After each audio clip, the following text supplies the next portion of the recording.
We had a bit of a tire fire yesterday that I will go into further detail at a different time.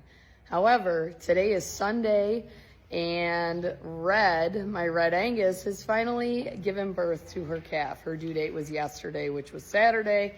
And this was the one that I kept saying, who's the daddy? Because there were some Hereford cleanup bulls in with her, but I also bred her to a pure blood Wagyu bull. So if the calf came out black, it would have been a Wagyu Angus cross.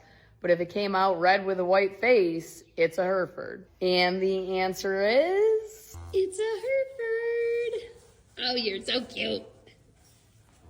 I'm not heartbroken that it's a Hereford. Honestly, I could have gone either way.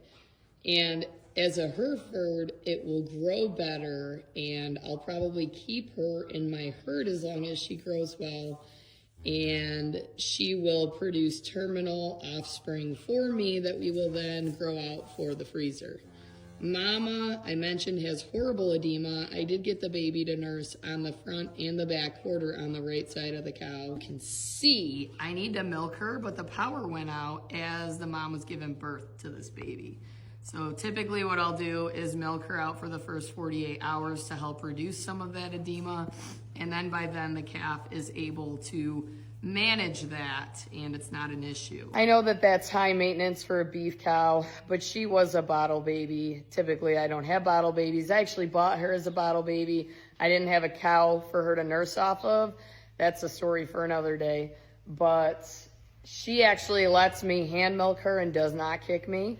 So it provides me an opportunity to get colostrum from my own cows, freeze it for situations like occurred yesterday that, again, I will post about. I'll probably make a video later today.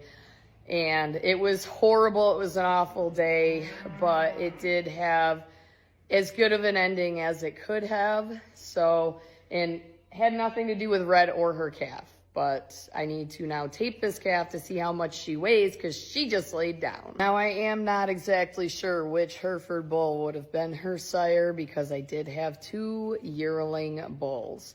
But with the situation we had yesterday, the resulting calf that didn't make it appeared to be out of the Blueprint bull, which would have been right around a year old at the time that he covered these cows, which would have been the end of July.